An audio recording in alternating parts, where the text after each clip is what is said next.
সুপ্রিয় দর্শক ও শ্রোতা, জানাচ্ছি সবাইকে আন্তরিক অভিনন্দন। আপনাদের সঙ্গে সমসাময়িক রাজনীতি পরিস্থিতির বিশ্লেষণ নিয়ে আছি কবির আলমগীর। আমার আজকের আলোচনার বিষয় বাংলাদেশের জাতীয় নির্বাচন। আগামী 12ই ফেব্রুয়ারি বাংলাদেশের জাতীয় নির্বাচন অনুষ্ঠিত হতে যাচ্ছে।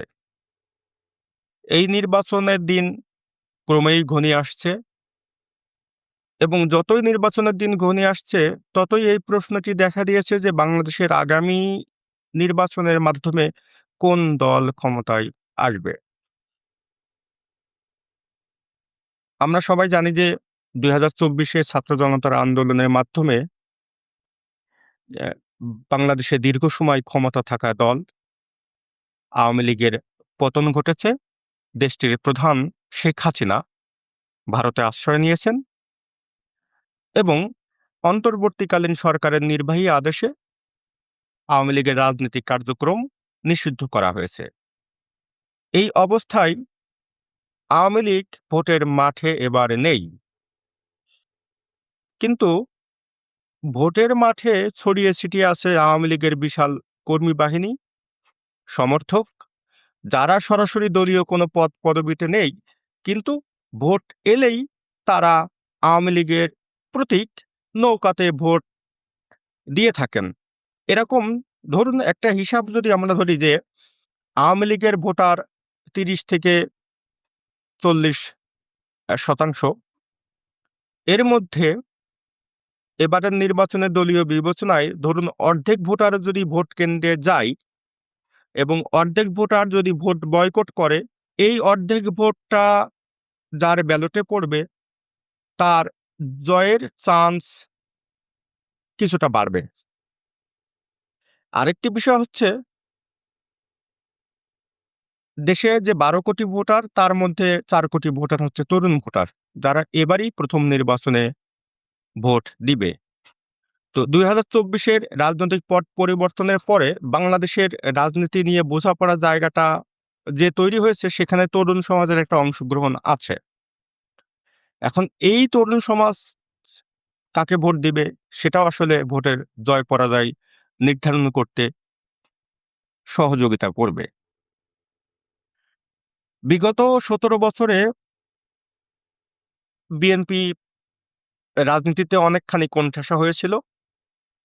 বিএনপি প্রধান বেগম খালেদা জিয়াকে দুর্নীতি মামলায় কারাবরণ করতে হয়েছিল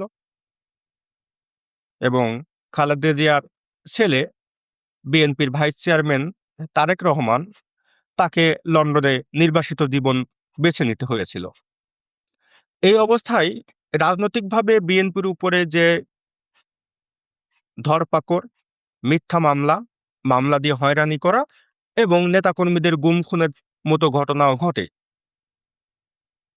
এবারের নির্বাচনে বিএনপি বেশ স্বতঃস্ফূর্তভাবে নির্বাচনে অংশগ্রহণ করতে পারছে এবং বিএনপি মনে করছে যে গত ১৭ বছরে বিএনপি যেহেতু আওয়ামী লীগের দমন-পীড়নের শিকার হয়েছিল, এবার জয়ের মালাটা তাদের গলায় পড়বে।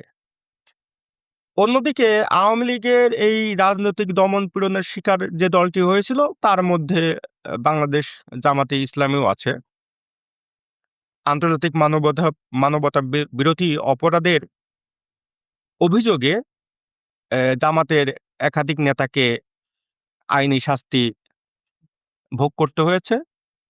একাধিক নেতাকে ফাঁসির দণ্ড দেওয়া হয়েছে এবং ২০২৪ গণঅভ্যুত্থান চলাকালে জামাতের রাজনীতি নিষিদ্ধ করেছিল আওয়ামী লীগ সরকার।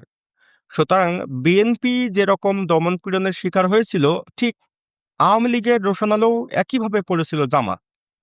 তো এবারও জামাত আসলে খোলামেলাভাবে তারা নির্বাচনে অংশগ্রহণ করার একটা সুযোগ পেয়েছে। তার মানে বাস্তবতা দাঁড়াচ্ছে যে দুটা দলই তাদের ওপেন স্পেস বজায় রেখেই নির্বাচনে অংশগ্রহণ করতে পারছে। এরই মধ্যে বিভিন্ন এলাকাতে ছোটখাটো সংঘাত, সহিংসতার খবর চলে আসছে। এখন দেখার বিষয় যে এই আগামী নির্বাচনে ভোটাররা কাকে ভোট দিয়ে নির্বাচিত করে, জামাত নাকি বিএনপি, সে পর্যন্ত আমাদের 12ই ফেব্রুয়ারি পর্যন্ত অপেক্ষা করতে হবে।